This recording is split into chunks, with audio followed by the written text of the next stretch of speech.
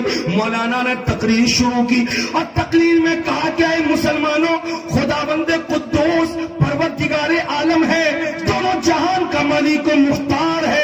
اس کے پیارے محبوب ہمارے رسول کہتے ہیں مسلمان کا کوئی بھی کام جب شروع ہوتا ہے تو اللہ کے نام سے شروع ہوتا ہے. جو کام اللہ کے نام سے شروع نہیں ہوتا وہ کام اگرچہ دیکھنے میں مکمل ہو جاتا ہے مگر حقیقت میں اللہ کی بارگاہ میں کمپلیٹ نہیں بلکہ ادھورا رہتا ہے.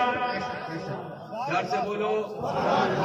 اس لیے مولانا بولتے ہوئے نظر آئے, کھانا شروع کرو تو بسم اللہ الرحمن الرحیم پڑھو, کپڑے پہنو تو بسم اللہ الرحمن الرحیم پڑھو, بستر میں لیٹنے جاؤ تو بسم اللہ الرحمن الرحیم پڑھو, آٹا گوندو تو بسم اللہ الرحمن الرحیم پڑھو, لوہیا بناؤ تو بسم اللہ الرحمن الرحیم پڑھو, دیگچی سے کھانا نکالو تو بسم اللہ الرحمن الرحیم پڑھو, موٹر سائیکل اسٹارٹ کرو تو بسم اللہ الرحمن الرحیم پڑھو, بند گھر کا تالا کھولو تو بسم اللہ الرحمن الرحیم پڑھو. کیا معنی ہوتا بسم اللہ الرحمن الرحیم کا؟ بسم اللہ الرحمن الرحیم, اللہ کے نام سے شروع. کس کے نام سے؟ پیار سے بولو, کس کے نام سے؟ اللہ کے نام سے شروع, جو بڑا مہربان اور نہایت رحم والا ہے. پیار سے بولو. یہ تقریر ختم ہوئی, جلسہ ختم, سب لوگ اپنے گھر گئے. یہودی گھر کی لڑکی بھی اپنے گھر پہنچی. صبح بستر سے اٹھی, پڑھا بسم اللہ الرحمن الرحیم, جھاڑو دینے لگی, پڑھا بسم اللہ الرحمن الرحیم, چادر طے کرنے لگی, پڑھا بسم اللہ الرحمن الرحیم, ابا اماں کے لیے ناشتہ بنانے لگی, پڑھا بسم اللہ الرحمن الرحیم, ناشتہ دینے لگی, پڑھا بسم اللہ الرحمن الرحیم. باپ تھا یہودی, کان کھڑے ہو گئے. بیوی سے کہا کہ بیٹی کہاں سے سیکھ کے آ گئی ہے؟ جلسے میں گئی تھی مسلمانوں کے, وہیں سے سیکھ کے آئی ہے. 3 دنوں تک بے باپ سنتا رہا. تیسرے دن بیٹی سے کہتا ہے بیٹی یہ تو نے کیا پڑھنا شروع کیا ہے؟ بیٹی اس کو روک دے, بند کر دے. بیٹی نے کہا بابا سورج تو پورب سے نکلتا ہے, پچھم میں ڈوبتا ہے, اگر کبھی وہ دن آ جائے کہ سورج پچھم سے نکل کے پورب میں ڈوبے یہ ممکن تو ہو سکتا ہے, مگر تمہاری بیٹی نے بسم اللہ کو کلیجے سے لگا لیا ہے. دنیا کی کوئی طاقت بسم اللہ سے بیٹی کو الگ نہیں کرتی. سے بولو سبحان اللہ, جھوم کے بولو ماشاء اللہ. ایک غیر مسلم لڑکی ہو کر اسلام کی حقانیت سے کس قدر پیار کرتی ہے, وہیں سے سبق ملا. اے مسلم بہنوں, تم بھی اسلام کی حقانیت سے پیار کرو. سر پہ دوپٹہ ہمیشہ دینا, نماز کی پابندی کرنا, اس لیے کہ ایک یہودی گھر کی لڑکی بسم اللہ سے پیار کر رہی ہے. کہتی ہے دنیا ادھر سے ادھر ہو جائے گوارا ہے, مگر بسم اللہ سے میرا رشتہ ٹوٹ جائے یہ گوارا نہیں ہے. باپ کو آیا تھا جلال, غصے میں آیا تھا اور کہا تھا میں یہودی ہوں, میرے گھر کی بیٹی مسلمانوں کے قرآن کی کوئی آیت لے کر کے میرے گھر میں تلاوت کرے, میں اس کو برداشت نہیں کر سکتا, لیکن بیٹی رہے یا میں رہوں دیکھ لوں گا. بیٹی ایسے تو نہیں مانو گی, جب سیدھی انگلی سے گھی نہ نکلے تو انگلی کو ٹیڑھی کرنی پڑتی ہے. آؤ میں کس طرح تمہاری عادت چھوڑواتا ہوں وہ بھی تم دیکھ لو. اللہ اللہ. باپ نے بیٹی کو بلایا, اب بلا کر کے اپنی انگلی میں چمکتی ہوئی سونے کی انگوٹھی بیٹی کو دیا اور دے کر کے کہا پیاری بیٹی اس انگوٹھی کو رکھ دینا, جب میں مانگوں تو مجھ کو دے دینا. بیٹی نے جیسے باپ کی بات سنی ہاتھ کو پھیلا دیا اور کہا بسم اللہ الرحمن الرحیم. باپ نے بیٹی کی ہتھیلی پہ انگوٹھی, بولو بابو, رکھ دیا. باپ غصے میں آیا, انگوٹھی بھی لیا تو بسم اللہ پڑھ کے لیا. بیٹی گئی الماری کا دروازہ کھولا, انگوٹھی رکھی. باپ کمبخت چھپ کر کے دیکھتا رہا بیٹی رکھتی کہاں ہے. بیٹی رکھ کر کے ہٹی تھی, باپ چھپ کر کے آیا تھا, الماری کا دروازہ کھولا, نکالا انگوٹھی, سامنے میں دریا ہے, اس دریا میں جا کے پھینک دیا. اللہ اللہ, شام کا وقت تھا، رات کے کھانے میں آج کیا پکے گا، گھر میں بات ہونے لگی۔ باپ نے کہا بازار جاتا ہوں، کچھ لے کے آؤں گا، رات کا کھانا تیار ہوگا۔ جب بازار باپ پہنچا تو کیا دیکھا، بازار میں چند لوگ مچھلیاں بھی بیچ رہے ہیں۔ ایک مچھلی والا زندہ وہ تازہ مچھلی بیچ رہا ہے۔ مچھلی کو دیکھ کر منہ میں پانی آ گیا۔ مچھلی والے سے ایک مچھلی اس نے وزن کرائی، گھر لا کر کے بیٹی کو دیا، پیاری بیٹی یہ مچھلی لے لو، رات کا کھانا مچھلی کے ساتھ بھات کا اہتمام کر دینا۔ بیٹی نے کہا بابا دے دو بسم اللہ۔ ادھر باپ نے بیٹی کے ہاتھ میں مچھلی دی اور واپس چلا گیا اپنے کام میں۔ بیٹی نے مچھلی لیا تھا، چھری سے جیسے مچھلی کے پیٹ کو چاک کیا، اللہ اللہ، ابھی مچھلی کے پیٹ سے نہ اتڑی نکلی تھی نہ اجڑی نکلی تھی، کچھ نہیں نکلا تھا۔ پیٹ جیسے چاک ہوا ویسے ہی چمکتی ہوئی ایک انگوٹھی مچھلی کے پیٹ سے نکل آئی ہے۔ جن کے بولے سبحان اللہ، ہاتھوں کو لہرا کے بولو پیچھے والے یا رسول اللہ۔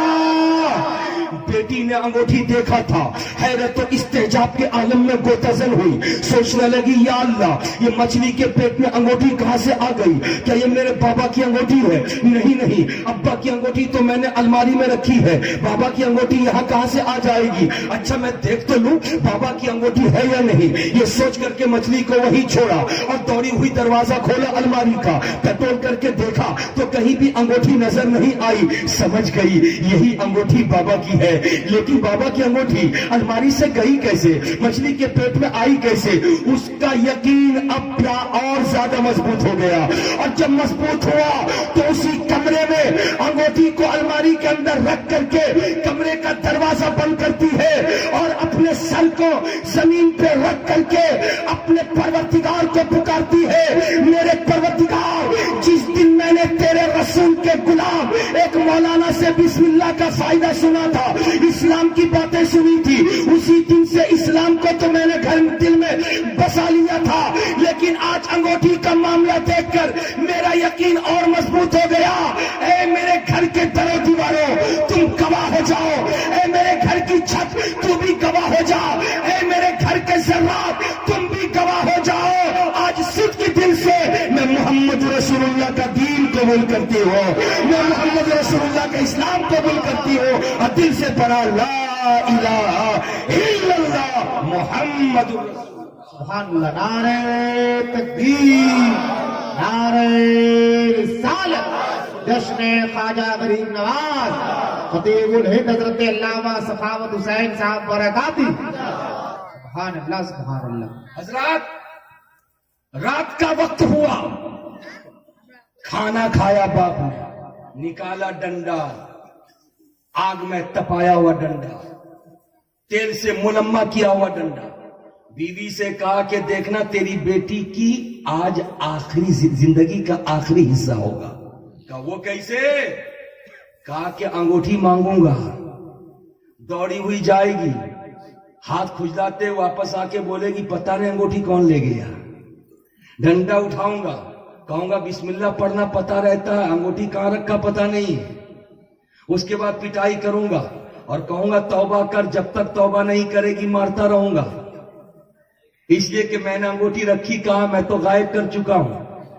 چنانچہ باپ نے بیٹی کو بلایا، بلا کر کہا بیٹی ادھر آؤ، ہاں جان، بیٹی انگوٹھی لا کے دینا۔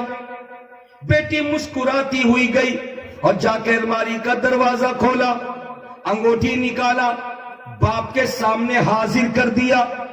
جیسے انگوٹھی کو باپ نے بیٹی کی ہتھیلی میں چمکتے ہوئے دیکھا، ایک نظر انگوٹھی پہ، دوسری نظر بیٹی پہ، پیار سے بولیے، ایک نظر چمکتی ہوئی انگوٹھی پہ، دوسری نظر بیٹی کے چہرے پہ، ایک نظر انگوٹھی پہ، دوسری نظر بیٹی کے چمکتے ہوئے چہرے پہ، ایک نظر انگوٹھی پہ، دوسری نظر بیٹی کے چہرے پہ۔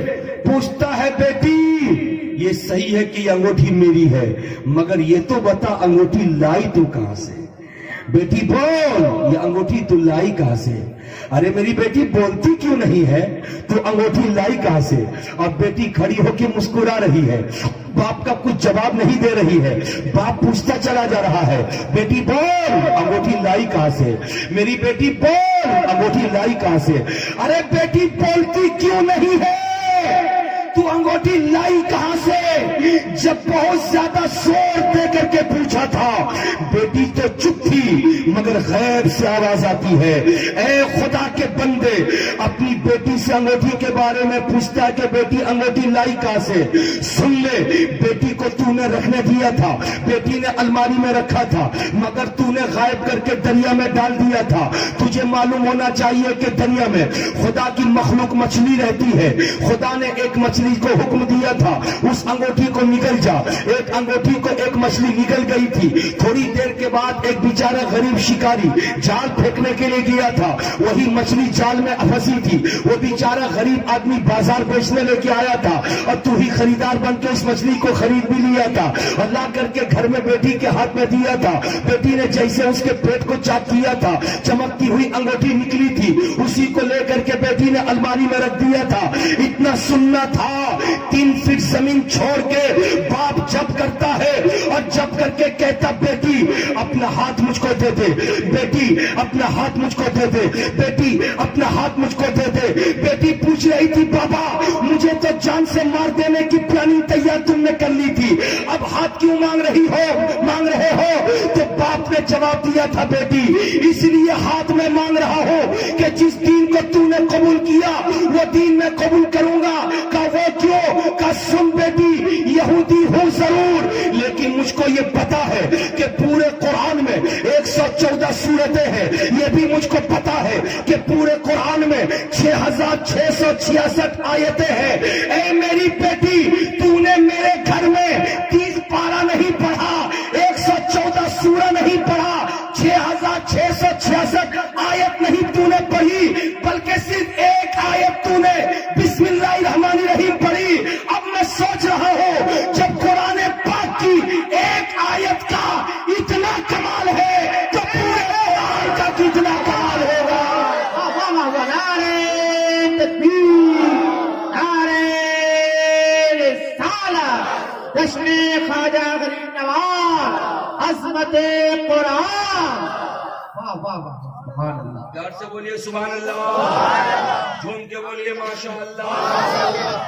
اے سالے پور آنے والے سنی صحیح العقیدہ مسلمانوں, اے نبی کے سچے غلاموں, اے غوث اعظم کے عاشقوں, اے غریب نواز کے فداکاروں, اے اعلیٰ حضرت فاضل بریلوی پر اپنے تن من دھن کی قربانی دینے والوں, تمہارے ہی گھر میں خدا کی دی ہوئی دولت موجود ہے.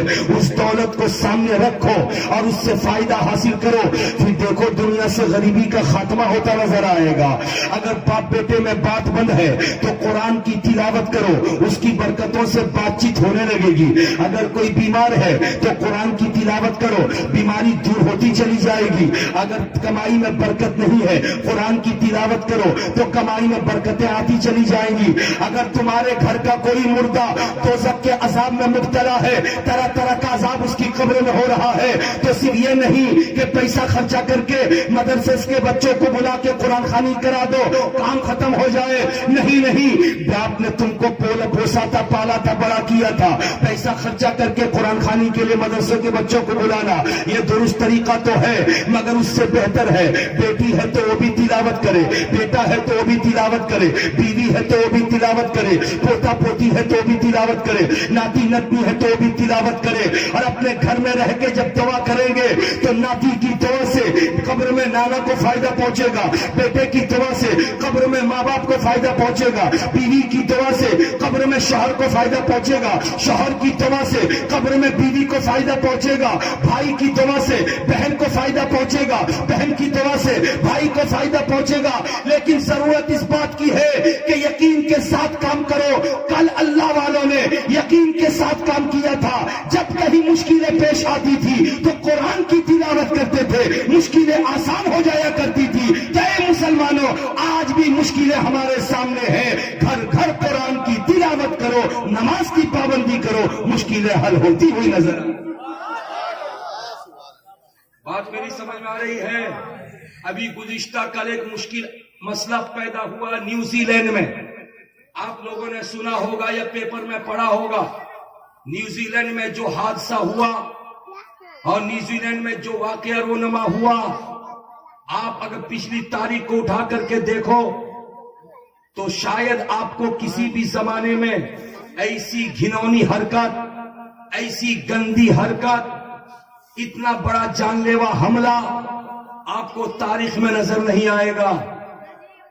نیوزی لینڈ کی مسجد ہے تو جن مسجدوں میں نماز جمعہ پڑھنے والے غوث کے جیالے موجود تھے، خواجہ کے مستانے موجود تھے، نبی کون و مکہ کے سچے وفادار موجود تھے، خدا کے نیک بندے موجود تھے۔ جمعے کی نماز کی پابندی آپ بھی کرتے ہو، ہفتہ بھر اگر آپ نماز نہیں پڑھتے ہو تو آپ کا دل کہتا کہ کم سے کم جمعے میں ایک دن خدا کے گھر میں تو جائیں۔ آپ کی بیوی آپ کے لیے دھلا ہوا کپڑا نکال کے الماری سے دیتی ہے، اس کپڑے کو پہن کے جاؤ، رب کی بارگاہ میں حاضری دینے جا رہے ہو۔ ارے بولو نا بھائی پیار سے، رب کی بارگاہ میں حاضری دینے جا رہے ہو، جاؤ اس کو پہن کے۔ کل نیوزی لینڈ میں بھی وہی پوزیشن تھی، جمعے کی نماز پڑھنے کے لیے جب مسلمانوں کا طبقہ مسجدوں میں داخل ہو چکا تھا تو 2 مسجدوں میں ٹارگٹ بنا کر کے 4 اگروادی داخل ہوئے تھے، 4 دہشت گرد داخل ہوئے تھے، اور دلیری کے ساتھ 49 لوگوں کا قتل اس انداز سے کیا تھا کہ لوگ جب کوئی گناہ کا کام کرتے ہیں تو چھپ کے کرتے ہیں، اس گناہ کے کام میں خود ملوث ہو اس کو ظاہر نہیں ہونے دیتے، مگر دیدہ دلیری یہ تھی کہ قتل کرنے والا اپنے بندوق کے نوک پر ہی کیمرہ اس نے لگا رکھا تھا، کس کو کس انداز سے مار رہا ہے ویڈیو تیار کر رہا تھا، اپنا چہرہ تو چھپا کے تھا مگر قتل جس کو کر رہا تھا اس کو وہ نمایاں دکھا رہا تھا۔ اللہ اللہ مسجدوں کے اندر داخل ہو کے نماز پڑھنے والوں کو قتل کر رہا تھا، رکوع کرنے والے کے سر پہ گولیوں کی برسات کر رہا تھا، سجدہ کرنے والے کی پیٹھ پر گولی برسا رہا تھا، کھڑے ہو کر کے قرآن کی تلاوت کرنے والے کے سینے پہ بندوق چلا رہا تھا، کسی کو سامنے سے کسی کو پیچھے سے، اور اگر کوئی جان بچا کے بھاگنے کی کوشش کر رہا تھا تو دوڑا دوڑا کر اس کو مار رہا تھا۔ یہ مارنے والا کون تھا؟ یہ مارنے والا کون ہے؟ یہیں پہ ٹھہر کے ایک بات میں آپ کو بتانا چاہتا ہوں، آپ ہندوستانی ہو، میں بھی ہندوستانی ہوں، نہ میں پاکستانی ہوں نہ آپ پاکستانی ہیں، بلکہ ہم ہندوستانی تھے، ہندوستانی ہیں اور ہندوستانی رہیں گے۔ ہمارے سامنے نہیں، ہمارے باپ دادا کے سامنے جب بٹوارا ہوا تھا تو اس وقت محمد علی جینا اور اس وقت بڑے بڑے لیڈران نے کہا تھا جس مسلمان کو پسند ہو پاکستان آنا وہ پاکستان چلا آوے، اس کو مکمل حفاظت دی جائے گی، لیکن جو نہیں آنا چاہتا ہے وہ ہندوستان میں رہے، ہندوستان سیکولر ملک بن کے رہے گا، ہر مذہب والے کو یہاں رہنے کا یکساں حق حاصل رہے گا۔ جو لوگ کل ہندوستان چھوڑ کے پاکستان چلے گئے تھے وہ لوگ پاکستان میں جا کے بس تو گئے مگر ان کو سکون نہ ملا، لیکن میں اپنے باپ دادا کی روحوں کو سلام کرتا ہوں، آپ کے باپ دادا کی روحوں کو سلام کرتا ہوں۔ انہوں نے بھی شاید ارادہ بنایا تھا کہ ہم بھی ہندوستان چھوڑ کے پاکستان چلے جائیں گے، لیکن ان کے ارادے اس وقت دم توڑنے لگے تھے کہ ان کے ارادے ادھر بنے، ادھر غریب نواز کے آستانے سے آواز آئی تھی کہ بول بول جانے والا تو پاکستان چلا تو جائے گا مگر غریب نواز کا آستانہ تجھ کو وہاں کہاں ملے گا۔ ادھر سے جانے والا ارادہ بنا رہا تھا، ادھر سے تاج محل کا حسن کہہ رہا تھا، اے جانے والا جانے کا ارادہ تو بنا لیا ہے مگر پاکستان میں تاج محل کا حسن کھوجتا رہ جائے گا، تاج محل کا حسن تجھ کو نظر نہیں آئے گا۔ ارادہ بنانے والا ارادہ بنا چکا تھا مگر ادھر دلی کی جامع مسجد کے ممبر و محراب پکار رہے تھے، اے جانے والے چلے تو جاؤ گے مگر یہ جامع مسجد اس کے ممبر و محراب تجھے کہاں سے ملیں گے۔ یہی جانے والا جب ارادہ بنایا تھا تو قطب الدین بختیار کاکی کے آستانے سے آواز آئی تھی، محبوب الہی کے آستانے سے آواز آئی تھی، صابر پاک کے آستانے سے آواز آئی تھی، یہی ٹھہر جا، یہ کسی کے باپ کا ملک نہیں ہے، یہ وہ ملک ہے جس ملک میں سب کے باپ آدم علیہ الصلوۃ والتسلیم کا قدم پڑا ہے۔ سبحان اللہ، نعرہ تکبیر، نعرہ رسالت۔ اس ملک میں رہ کر کے ہم پاکستانی جھنڈا بلند نہیں کریں گے، ہمارے ترنگا میں وہ دم ہے۔ ارے پیار سے بولو نا۔ ہمارے ترنگا میں وہ دم ہے کہ جس دم کی بنیاد پر دنیا کی بڑی سی بڑی طاقت سے ہم ٹکرا سکتے ہیں، لیکن باوجود اس کے اس ملک میں کچھ اگروادیوں نے ہم کو غدار وطن کے لقب سے ہم کو ملقب کیا اور کہا کہ مسلمان ملک کا غدار ہے۔ ابے مسلمان ملک کا غدار نہیں ہوتا، ہو سکتا تو غدار ہو جائے۔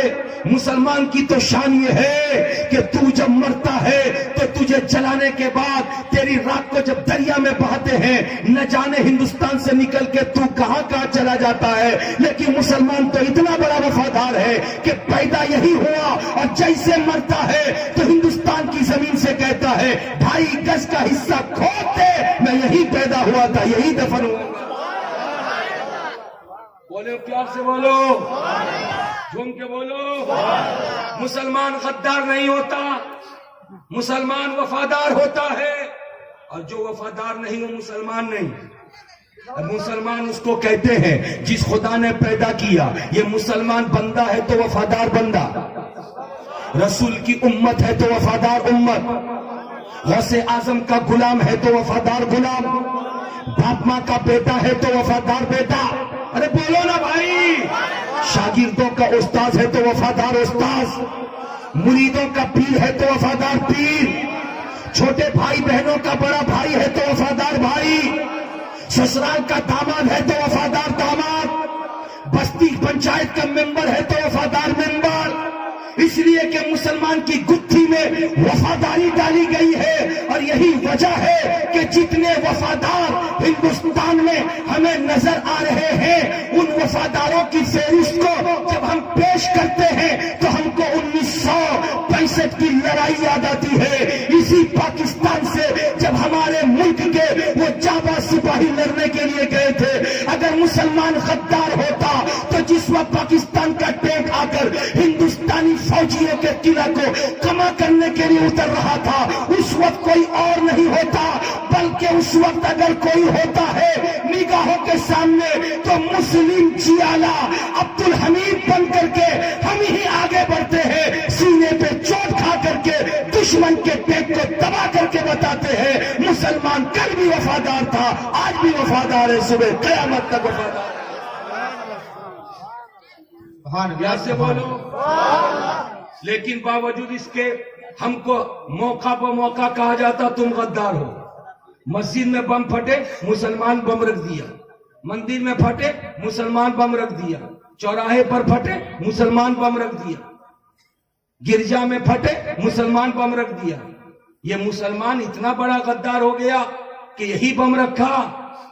دنیا چلاتی ہے، جس کو پیشاب کرنے کا طریقہ نہیں وہ بھی مسلمان کے خلاف بولتا ہے، لیکن کل نیوزی لینڈ میں خانہ خدا کے اندر جو بربریت کا مظاہرہ کرنے والے لوگ کر رہے تھے، آج دنیا کی طاقتیں خاموش کیوں ہیں؟ امریکہ کا پریسیڈنٹ خاموش کیوں؟ چائنا کا پریسیڈنٹ خاموش کیوں؟ فرانس کا پریسیڈنٹ خاموش کیوں؟ ہمارے ملک کا پرائم منسٹر خاموش کیوں؟ میں آج چیلنج کر کے کہتا ہوں، روزے روشن کی طرح عیاں ہو گیا کہ کل مسجد میں 49 لوگوں کو گولیوں سے بھوننے والا وہ آسٹریلین تھا، جو پکڑ میں آنے کے بعد ظاہر ہو گیا ہے۔ تو پھر آج دنیا کی طاقتیں بولتی کیوں نہیں ہیں؟ شک کی بنیاد پر کسی مسلمان کو پکڑ لیا جاتا ہے اور کہا جاتا مسلمان دہشت گرد ہے، مسلمان دہشت پسند ہے، اور آج مسلمانوں کو تحت کیا گیا، دنیا خاموش ہے۔ پتہ یہ چلا مسلمانوں کو ٹارگٹ بنایا گیا ہے، چوری کوئی کرے الزام مسلمان کے سر، جفا کوئی کرے الزام مسلمان کے سر، شرارت کوئی کرے الزام مسلمان کے سر، بدماشی کوئی کرے الزام مسلمان کے سر، لوٹنے والا کوئی بھی لوٹے الزام مسلمان کے سر۔ ارے ایسا الزام رکھنے والا الزام کے پٹارا کا منہ بند کر دے، اس لیے کہ مسلمان کسی پر شک کی بنیاد پر مسلمان الزام عائد نہیں کرتا۔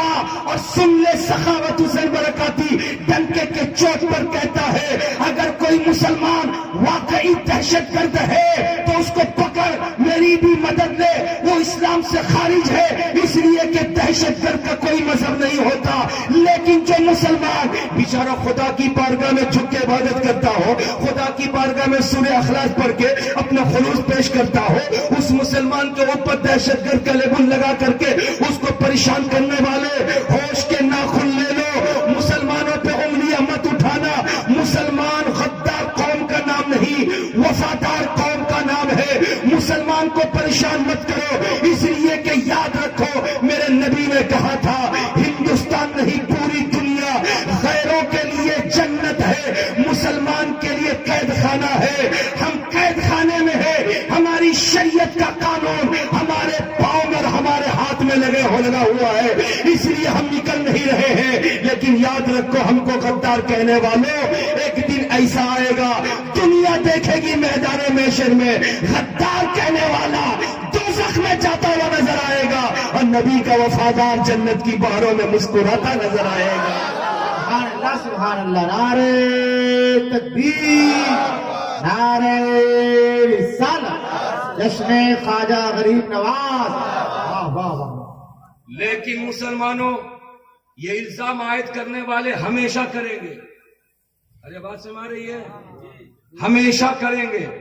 اور بولتے ہیں نا جس کو نقص نکالنے کی عادت ہوتی ہے اس کے سامنے جتنا صاف ستھرا بن کے جائے وہ نقص نکالے گا، ارے بات سمجھ رہی ہے، جتنا صاف ستھرا بن کے جائیے نقص نکالے گا۔ آپ لوگ جب آئیڈینٹی کارڈ لے کے کسی آفیسر کے سامنے جاتے ہیں، جب آپ راشن کارڈ لے کے جاتے ہیں، آدھار کارڈ لے کے جاتے ہیں، پاسپورٹ لے کے جاتے ہیں، لائسنس لے کے جاتے ہیں، تو اوروں کے کارڈ کی اتنی تراشی نہیں ہوتی جتنی محمد جنید کی ہوتی ہے، جتنی محمد فاروق کی ہوتی ہے، جتنی ذوالفقار کی ہوتی ہے، جتنی محمد خالد کی ہوتی ہے۔ سب کو دیکھا جائے گا، اسپیلنگ کہیں مسٹیک تو نہیں، ذرا سا اگر کہیں نقص نظر آ گیا ہٹا ہوگا نہیں، اس میں یہ ہے اس میں وہ ہے، ارے بولو نا جی۔ آج آسام میں لاکھوں کی تعداد میں مسلمان بے گھر ہو گئے، ہندوستان کی شہریت سے ان کا نام خارج کرنے کی تیاری چل رہی ہے، اس لیے کہ بیچارے بھولے بھالے مسلمان نہ آئیڈینٹی کارڈ بنوائے نہ آدھار کارڈ بنوائے، بس مست ہے کھا پی کے۔ لیکن آج سخاوت حسین برکاتی جناب ابوالکلام صاحب کے والد بزرگوار حاجی فجر علی کے اصال ثواب کی محفل میں اس بات کا اعلان کرتا ہے، اب بھولے بھالے بن کے مت رہو، اب علم کے بغیر دنیا میں رہنا مشکل، اس لیے ہندوستان میں رہنا ہو تو بال بچوں سے لے کے زمین جائیداد تک ہر جگہ کے کاغذات کو بالکل درست رکھنا، اس لیے کہ آنے والا الیکشن 2019 کا الیکشن ہے، سب کو انتظار ہے۔ اگر مخالف پارٹی جیت گئی تو آنے والے 5 سالوں میں تمہارا زندگی گزارنا دوبر ہو جائے گا۔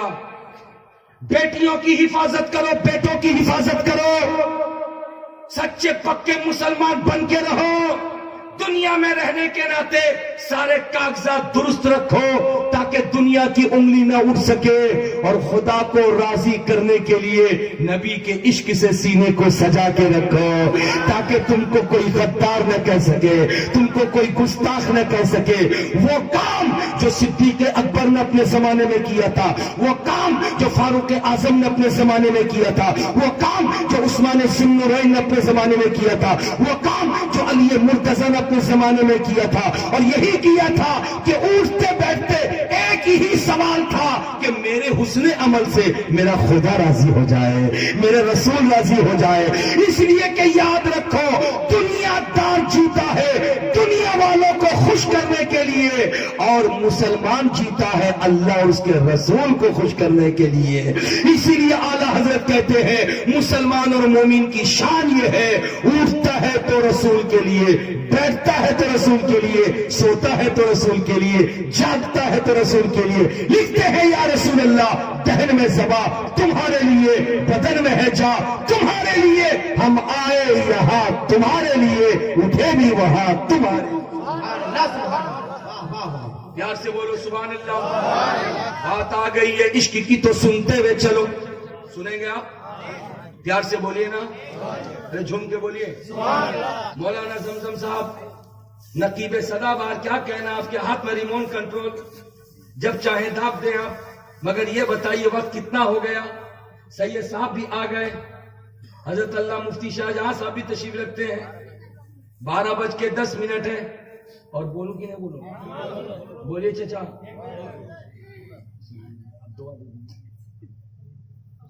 پیار سے بولیے، بولوں؟ ارے بولیے نا، یہ بچہ کتنا من کا سچا ہے بھائی، یہ بچہ بھولا والا بچہ بول رہا حضرت بولیے۔ یہی بچے جب گانا کہیں بجتا ہے نا تو کمر ہلاتے ہیں، ارے بولیے نا جی۔ اماں بیچاری پریشان نمک منگوانے کی، وہ ڈی جے چھوڑ کے جاتا ہی نہیں، ارے بولیے ہے کہ نہیں ایسا؟ لیکن آج یہ بچے، چھوٹے چھوٹے بچے، ابوالکلام صاحب اپنی قسمت پر ناز کیجئے، خوشیوں کے آنسو بہائیے، آج آپ کا خلوص رب کی بارگاہ میں قبول کر لیا گیا ہے، اس لیے کہ یہ جتنے کے جتنے لوگ آئے ہیں یہ آپ کے خونی رشتہ دار نہیں ہیں کہ ہم چاہیں تو ہم کو دیکھ کر کے ابوالکلام خوش ہو جائے۔ اگر آپ کو کوئی خوش کرنے آیا ہے تو برکاتی اعلان کرتا نکل کے چلا جائے، لیکن میں گارنٹی کے ساتھ کہتا ہوں یہ آنے والا مرد، یہ آنے والی عورت، یہ آنے والا بچہ، یہ آنے والا بوڑھا، یہ آنے والے علماء آپ کو خوش کرنے کے لیے نہیں، بلکہ جس رسول کے نام میں پھر آپ نے سجایا ہے اس رسول کو خوش کرنے کے لیے آیا ہے۔ نعرہ لگاؤ، کوئی ایک بندہ نعرہ لگاؤ ابھی سے۔ کسی کی آنکھ میں نیند کا خمار نہیں، ارے بڑا سو رہا ہے تو اپنی قسمت کو پھوڑے، بچہ مسکراتا ہوا نظر آ رہا ہے، اس لیے کہ نبی کون و مکان کا نام لیا جا رہا ہے، مصطفیٰ جان رحمت کا ترانہ گایا جا رہا ہے۔ جب بات آ گئی ہے تو سنتے ہوئے چلیے اللہ اللہ۔ مدینے پاک میں مصطفیٰ جان رحمت پیارے نبی صلی اللہ تعالی علیہ وسلم ایک قاصد کو بھیجتے ہیں اور ارشاد فرماتے ہیں جا میرے پیارے صحابی پورے مدینے میں اعلان کر دے کہ مکے کے کفار مدینے پاک پہ حملہ کرنے کے لیے آ رہے ہیں، ایسے عالم میں مدینے کے سپاہی کھڑے ہو جائیں، جاباز کھڑے ہو جائیں، ان کا مقابلہ کرنے کے لیے قاصد جاتا ہے۔ پیارے نبی کا فرمان پورے مدینے پاک میں جا کر سنا دیتا ہے، حضرات آج اگر ایک اعلان ہو جائے کہ آج فلاں مقام پہ فٹ بال میچ ہونے والا ہے تو گھر کے بچے اٹھ کر کے دوڑیں گے، لڑکے اٹھ کر کے دوڑیں گے، جس کو جس چیز سے پیار ہوتا ہے وہ اس کی طرف بھاگتا ہے، کوئی کھیل کا عاشق ہے کھیل کی طرف بھاگتا ہے، کوئی ناچ گانے کا عاشق ہے ناچ گانے کی طرف بھاگتا ہے۔ مگر 1400 سال پہلے مدینے کی پوزیشن کیا تھی؟ ادھر اعلان کرنے والا اعلان کر کے جو آگے بڑھتا ہے، گھروں میں رہنے والے جو مرد سنتے ہیں وہ بھی اپنے سر پہ کفن باندھ کر کے مصطفیٰ کی بارگاہ میں حاضر ہوتے ہیں۔ جو بڑا سنتا ہے وہ بھی دوڑا ہوا آتا ہے، بچہ سنتا ہے تو وہ بھی دوڑا ہوا۔ پیار سے بولے سبحان اللہ۔ میرے نبی کی بارگاہ میں مدینۃ المنورہ میں حاضر ہو گئے سپاہی، پیارے مصطفیٰ جان رحمت کے صحابی تھے، ان کی نظروں کے سامنے سب سے پیارا اگر کچھ تھا اسلام کی بقا۔ کس چیز کی بقا؟ ارے پیار سے بولے کس چیز کی بقا؟ کس چیز کی بقا؟ آپ لوگ مسلمان ہیں تو آپ لوگوں کی چاہت یہی ہے نا کہ اسلام کی بقا باقی رہے، ہماری ذات سے کوئی ایسا کام سرزد نہ ہو جس کی وجہ سے لوگ مجھے چھوڑ کے میرے مذہب کو بدنام کریں۔ کبھی سوچیں آپ، سوچئے جب مغرب کی اذان ہوتی ہے اب بازار میں بیٹھ کر ٹانگ پہ ٹانگ چڑھانے والا مسلمان جب چائے پیتا ہے تو کتنے ہندو ہیں جو پڑھے لکھے سب جانتے ہیں کہ مغرب کی اذان کے فوراً بعد نماز ہوتی ہے، مسلمان چائے پی رہا ہے۔ ارے بولو نا جی، تو مذہب کے تعلق سے وہ علم رکھتا ہے، بدنامی ہو رہی کہ نہیں ہو رہی ہے؟ ارے بولو نا جی۔ حضرات آج پوزیشن ہمارے اور آپ کے سامنے اپنے مذہب کی بقا ہے۔ کل مدینۃ المنورہ میں پیارے نبی نے صحابہ اکرام کو دیکھا، صفیں لگانے کا حکم دیا، صفیں لگا کے کھڑے ہو جاؤ، میں ایک ایک کر کے میں سب کو دیکھتا جاؤں گا اور فوجیوں کو قطار میں کھڑا کر کے ایک لائن سے میدان بدر کی طرف روانہ کروں گا۔ جب صحابہ اکرام لائن پہ کھڑے ہو گئے، میرے نبی ایک ایک کر کے دیکھتے چلے جا رہے ہیں، چہرہ دیکھ رہے، ہائٹ دیکھ رہے، نبی اوکے کر رہے ہیں۔ جھوم کے بولیے. آپ کو دیکھا چلو آپ چلو گے, آپ کو دیکھا ہاں آپ بھی چلو گے, آپ کو دیکھا ہاں آپ بھی چلو گے, آپ کو دیکھا ہاں آپ بھی چلو گے. کئی جوان مردوں کے بعد ایک بچہ جو پنجوں کے بل کھڑا ہو کر اپنی ہائٹ کو اونچی کرتا ہوا نظر آ رہا ہے. ارے جھوم کے بول دو سبحان اللہ, مچل کے بول دو ماشاء اللہ. آج سالے پور کے بچوں کو دیکھ کر کے مجھے مدینے کے بچے یاد آ گئے. کونین کے تاجدار ہے, نبیوں کے امام ہے, رسولوں کے سلطان ہے. پیارے رسول صلی اللہ علیہ وسلم نے ارشاد فرمایا, اے پیارے بچے یہ پنجوں کے بل تو کھڑا کیسے ہو گیا؟ کیا سوچ کر کے کھڑا ہو گیا؟ کیا میں تیرا چناؤ کر دوں گا؟ کیا میں تجھے اوکے کر دوں گا اور لے کر کے تجھے میدان بدر میں چلا جاؤں گا, تو بھی لڑنے کے لیے تیار ہوگا؟ لیکن نہیں پیارے, تیری عمر تو کم ہے, اس لیے تجھے جانے کی اجازت نہیں. اس لیے کہ جو مذہب میں لے کر آیا ہو اس مذہب کا قانون ہے کہ میدان جہاد میں سب جائیں گے مگر عورتیں, بوڑھے اور بچے یہ 3 گروہ نہ جائیں, اس لیے کہ یہ کمزور گروہ ہے. اتنا سننا تھا, بچہ ہاتھ جوڑ کے کھڑا ہو گیا, کہنے لگا یا رسول اللہ مذہب کا قانون ہمارے سر آنکھوں پر ہے, میں بچہ ضرور ہوں مگر مصطفیٰ مجھے جانے کی اجازت دے دو, اس لیے کہ جب کوئی اسلامی سپاہی زخمی ہو جائے گا اور جب زخمی کے ہو جانے کے بعد اس کو آپ کے دوسرے صحابی جب اس کو اٹھا کے خیمے کے اندر لائیں گے اور چھوڑ کر کے پھر جب لڑنے چلے جائیں گے تو میں خیمے کے اندر رہوں گا اور رہ کر کے میں اس زخمی فوجی کو پانی پلاتا ہوا نظر آؤں گا. پیار سے بولو سبحان اللہ, ہاتھوں کو لہرا کے بولو یا رسول اللہ. کیسا جذبہ تھا کل مسلم گھر کے بچوں کا, اس جذبے کو لاکھوں سلام, اس ہمت کو لاکھوں سلام. کونین کے تاجدار سنتے ہیں, نبی کی آنکھیں اشکبار ہو جاتی ہے, خدا کا شکر ادا کرتے ہیں مصطفیٰ, اے میرے پروردگار جو دین تو نے مجھ کو دیا ہے, جو مذہب تو نے مجھ کو دیا ہے, اس مذہب کے پیروکاروں کی بولی سن لے مولا.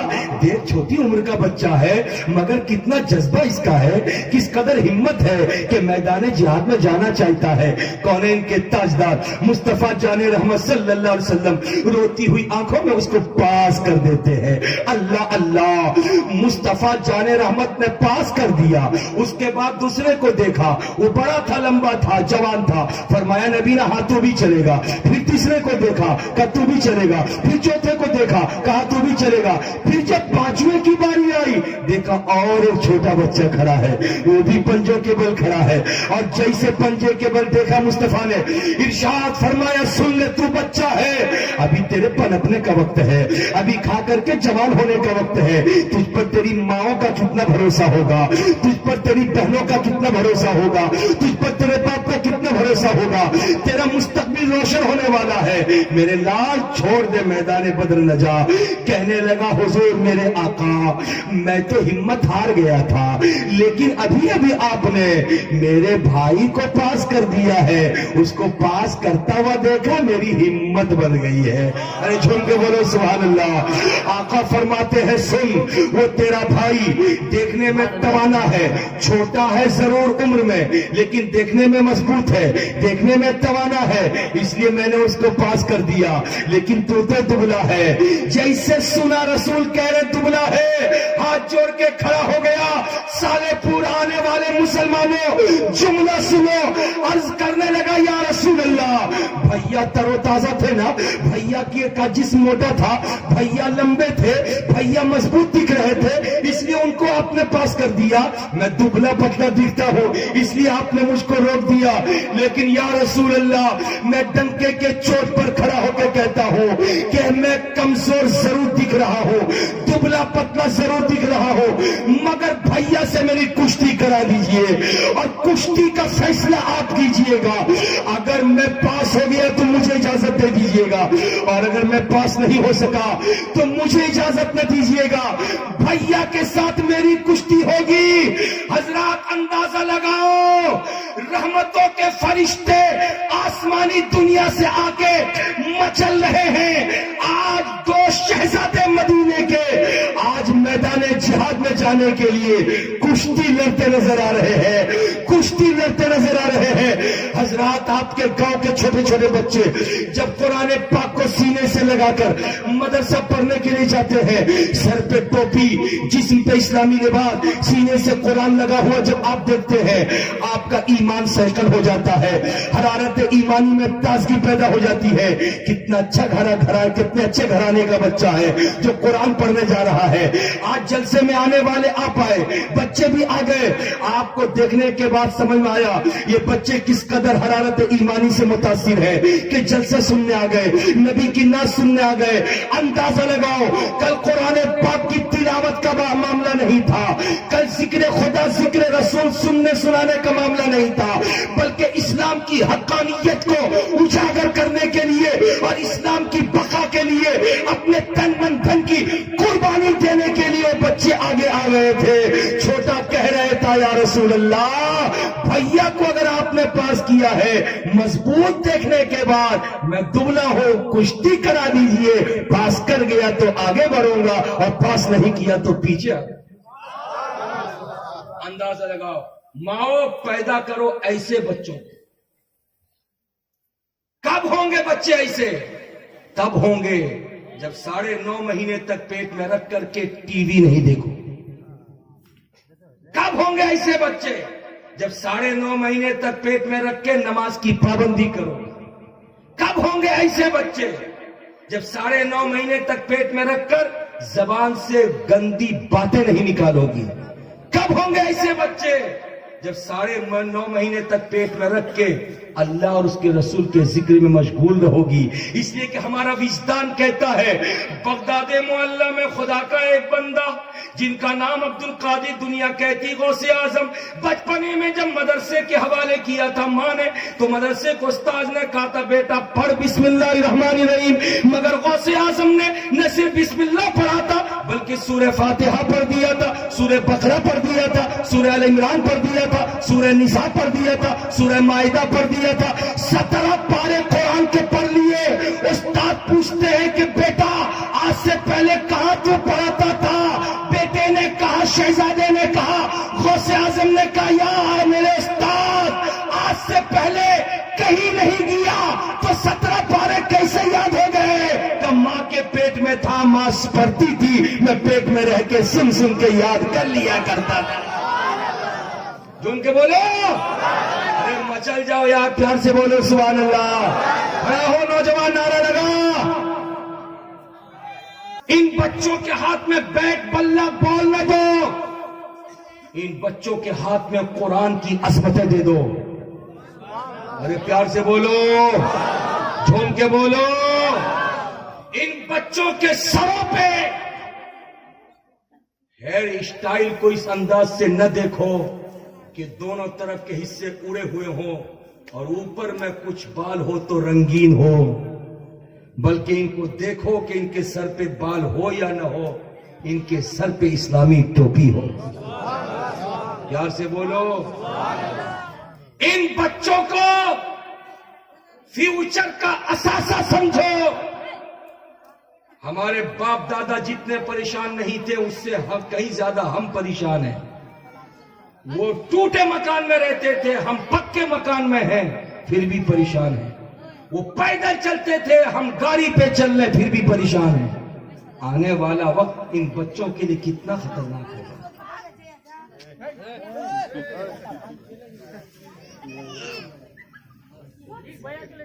ایگریمنٹ میں لکھا 1 نمبر سیمنٹ، 1 نمبر رڈ، 1 نمبر اینٹ، 1 نمبر بالو، 1 نمبر سیمنٹ، مگر یہاں لگ رہا 3 نمبر سیمنٹ، 3 نمبر بالو، 3 نمبر چھڑ۔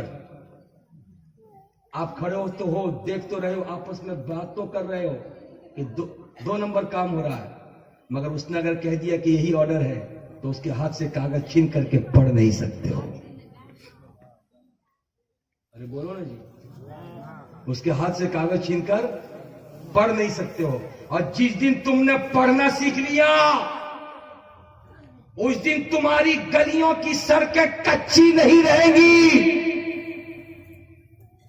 سڑکیں پکی ہوں گی، مسلمانوں کی بہو بیٹیوں کا استحصال نہیں ہوگا، مسلم گھر کے بچوں کے فیوچر سے کھلواڑ نہیں ہوگا۔ صرف اس لیے ہوتا ہے کہ ہر میدان میں ہم ترقی کر گئے، تعلیمی میدان میں ہم بچھڑ گئے. اس لیے خدا را آگے بڑھو، شہزادوں کو دیکھو، مدینے پاک کے شہزادے. گفتگو کا آخری دور چل رہا ہے، تھوڑی سی توجہ دے دو، پھر حضور سید صاحب قبلہ تشریف لائیں گے، ان کا بھی خطاب ہوگا. آپ کے علاقے کے باوقار خطیب، عالم بعمل، ماہر معقولات و منقولات، جن کی درسگاہ میں بیٹھ کر درجنوں علماء اکرام آج ملک و بیرون ملک میں دین کی خدمت کر رہے ہیں، ان کا بھی خطاب ہوگا. پھر حضرت سراج الطاری آئیں گے. ارے بولو نا. آج کی تاریخ اور آج کے جلسے کو ایسا روایتی جلسہ بنا دو کہ پلٹ کر کے آنے والے 2020 میں مارچ کے آنے سے 4 مہینہ پہلے ابوالکلام بابو سے لوگ پوچھے، ابوالکلام تمہارا جلسہ کب ہوگا؟ ارے بولو نا جی، پیار سے بولو. اس لیے کہ پچھلے سال کے جلسے کا ایک ایک حصہ ہمارے ذہن و فکر پہ آج رقم ہے. ہم نے جو سنا تھا وہ بھی یاد ہے، جو دیکھا تھا وہ بھی یاد ہے. اس لیے کہ کھانا روز کھایا جاتا ہے، اچھا کھانا کبھی کبھی کھایا جاتا ہے. ارے بولو نا پیار سے.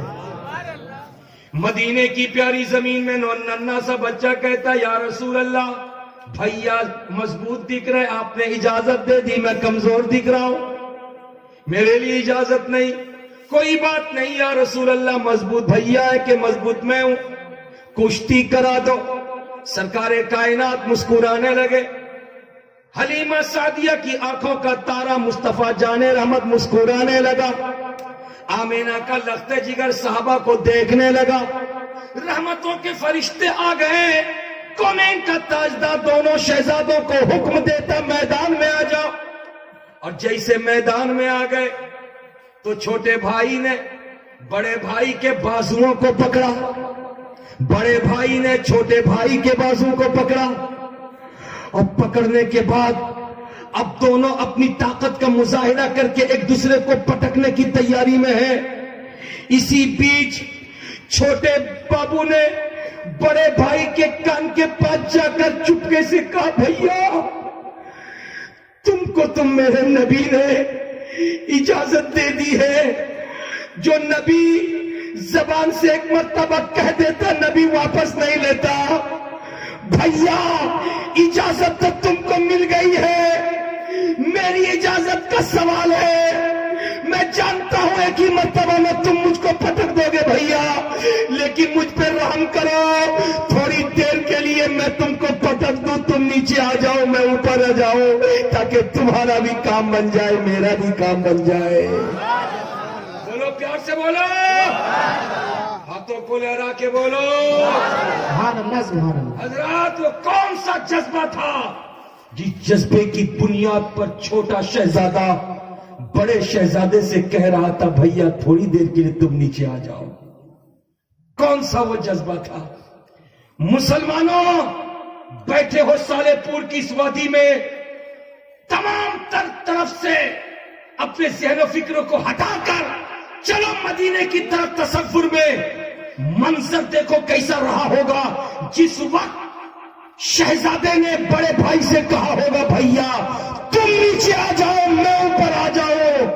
اگر تم اوپر آ گئے میں نیچے چلا گیا تو یہیں سے میں کٹ جاؤں گا. بھیا اگر کٹ گیا تو یاد ہے بھیا گھر سے جب تم چلے تھے تو تم کو دیکھ کر کے میں بھی چلا تھا.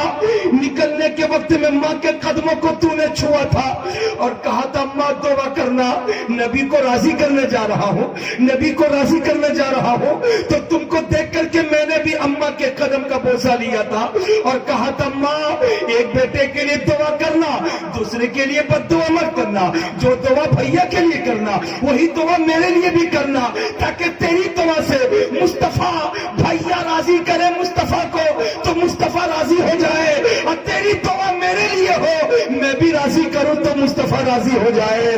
بھیا اگر تم اوپر آ گئے میں نیچے چلا گیا تو میرے نبی یہی سے مجھ کو ریجیکٹ کر دیں گے.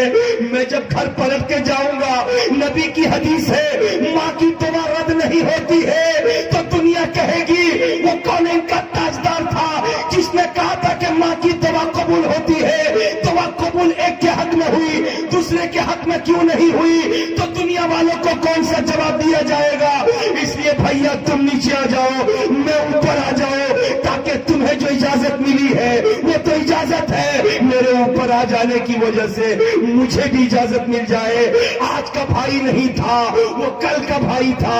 چھوٹے بھائی کے عزت کو بڑھانے کے لیے، چھوٹے بھائی کی باتوں کو سننے کے بعد اس کے مقام کو بلند کرنے کے لیے نیچے آ گیا تھا کشتی میں، اور چھوٹا بھائی اوپر آ گیا تھا۔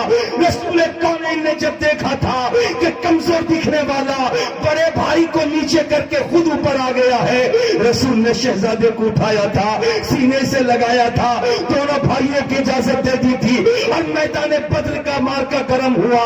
ایسے عالم میں یہ دونوں بھائی ہیں، حضرت عبد الرحمن ابن عوف کے پاس جاتے ہیں اور کہتے ہیں چچا عبد الرحمن یہ بتاؤ ابو جہل کون ہے، یہ بتاؤ ابو جہل کون ہے؟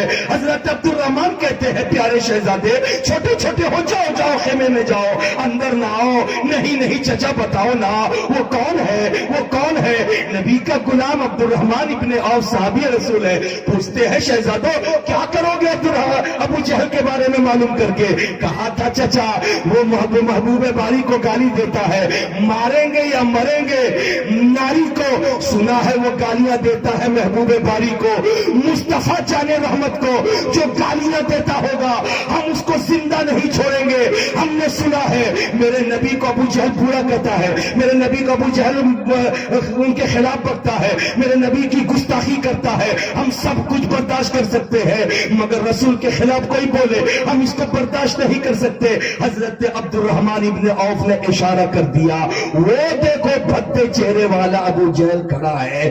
جیسے دونوں شہزادوں نے سنا میدان بدر میں کود گئے، اور کود کر کے ابو جہل کے پاس گئے، چھوٹی چھوٹی ننھی ننھی تلوار سے ابو جہل کے اوپر ایسا وار کیا کہ ابو جہل زمین پہ گر پڑا، اور جیسے گرا ویسے ہی ساتھیوں کو بلایا، اور بلا کر کے کہا کہ میرے ساتھیوں میں نے سنا ہے کل رات میں مسلمانوں کے نبی نے لکیر کھینچا ہے، اور کہا کہ میں جہاں جس کے لیے لکیر کھینچتا ہوں وہی وہ مرے گا۔ یہ جگہ میری مرنے کی لکھی ہے، وہ جگہ عتبہ کے مرنے کی لکھی ہے، وہ جگہ عتبہ شیبہ کے مرنے کی لکھی ہے، میں یہی گرا ہوں تو یہی مروں گا۔ دنیا کہے گی کہ محمد عربی کی بات سچی ہے، آؤ ذرا مجھ کو کھینچ کر کے لکیر سے باہر کر دو، تاکہ میں جاتے جاتے بھی کہہ کر کے جاؤں کہ مسلمانوں کا نبی سچا نہیں ہے۔ جیسے آواز دیا تھا دونوں شہزادوں نے تلوار سے وار کیا، اور ملک الموت آ کر ٹیٹوا دبا دیے اور کہا مر، تجھ کو یہی مرنا ہوگا، اس لیے کہ نبیوں کے امام نے مرنے کی جگہ منتخب۔ پیار سے بولو سبحان اللہ، جھوم کے بولو۔ موت سب کے لیے آتی ہے، مگر ہر موت میں کمال نہیں ہے، کمال تو اس موت میں ہے جو موت نبی کی یاد میں آ جائے۔ ارے جھوم کے بولو سبحان اللہ، جو موت نبی کی یاد میں آ جائے۔ اس لیے زندہ رہو تو نبی کے لیے، مرو تو نبی کے لیے۔ لحد میں عشق رخ شہ کا داغ لے کے چلے، اندھیری رات سنی تھی چراغ لے کے چلے، یا رسول اللہ تیرے غلاموں کا نقش قدم ہے راہ خدا، وہ کیا بہک سکے جو یہ سراغ لے کے چلے۔ اللہ کی بارگاہ میں دعا ہے پروردگار عالم اس محفل پاک کو قبول فرما لے۔ اپنی گفتگو یہیں پہ ختم کرتا ہوں۔ بہت ایسے ہیں جو مال و زر رکھتے ہیں، اور بہت ایسے ہیں جو بازو پر رکھتے ہیں، مگر یا رسول اللہ ہم تو فقط تیری کریمی پہ نظر رکھتے ہیں۔ اسلام زندہ باد، ہندوستان بند باد، وما علینا الا البلاغ۔ السلام علیکم ورحمۃ اللہ۔